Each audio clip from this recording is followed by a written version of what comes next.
It was June 1859. A lone carriage struggled across northern Italy. The gentleman inside, the Geneva merchant Henri Dunant, was on important business. He was determined to be given an audience by Napoleon III, the powerful Emperor of France. Dunant knew that Napoleon was now somewhere nearby with his troops. Dunant suddenly found himself in the midst of a battlefield.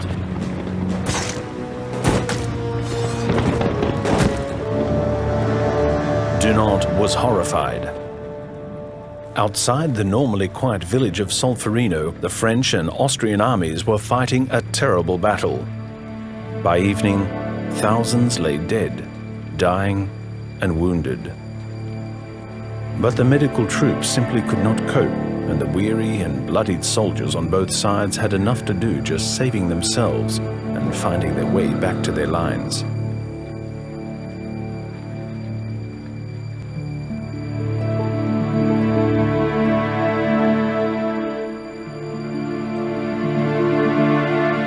Dunant forgot all else. Help was crucially needed. Resolutely, he set up a makeshift hospital in a church in the village, where the dying and wounded could receive attention and care in peace and quiet. He was joined by the villagers, the women, the elderly, who tried to help as best they could. They treated the French and Austrians alike, even taking care to record and send their last goodbyes to loved ones. Day and night they worked tirelessly, nursing the victims. Dunant finally returned to Switzerland, but he could not forget. His book, A Memory of Solferino, was published in 1862. Dunant proposed the establishment in every country of a neutral, independent body of helpers who could provide protection and care for the wounded in case of war, regardless of side. The idea was revolutionary and it found willing ears. Shortly afterwards, Dunant and 4 other men formed the International Committee of the Red Cross, the ICRC. In 1864, an international diplomatic conference in Geneva was called. The result was the adoption of the First Geneva Convention for neutral humanitarian aid and protection for wounded soldiers. Many years later, following the First and Second World Wars, other visionaries added more Geneva Conventions. These help protect wounded, sick, or shipwrecked sailors,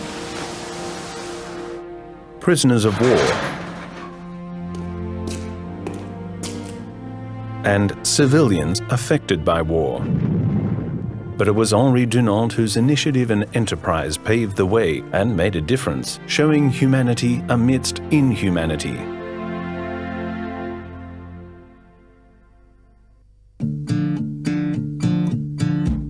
There are now nearly 200 states signatory to the Geneva Conventions, a core part of international humanitarian law, or IHL.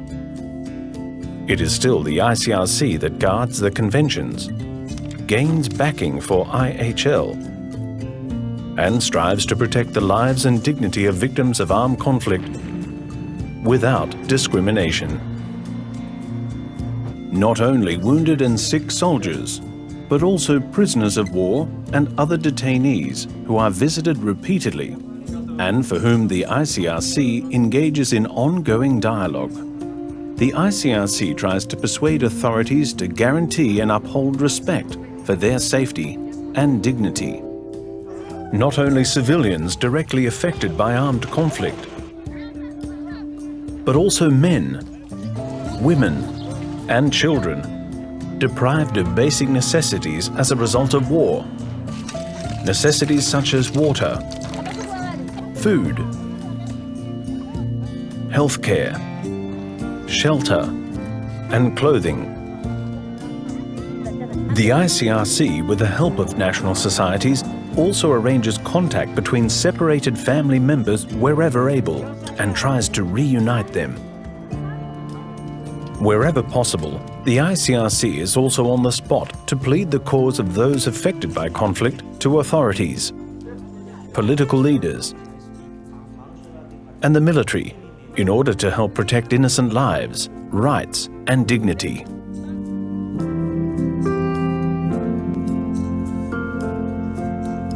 There are now more than 180 National Red Cross and Red Crescent societies around the world. They go into action when armed conflict arises in their region.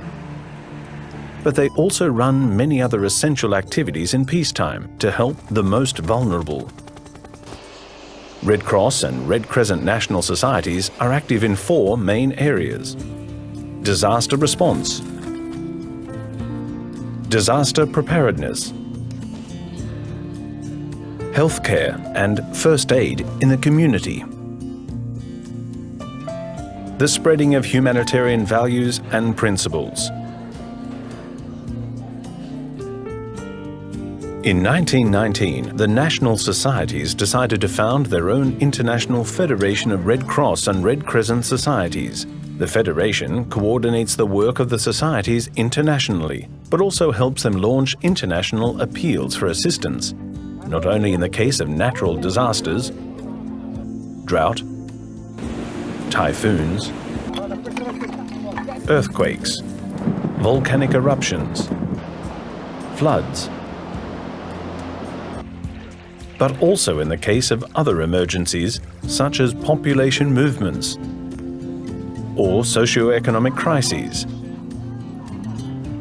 It also has a mandate to strengthen national societies in order to help them become more effective in assisting those in need. Millions of Red Cross and Red Crescent staff and volunteers are helping to relieve fear, hunger, and need at this very minute, putting into practice Henri Dunant's essential idea.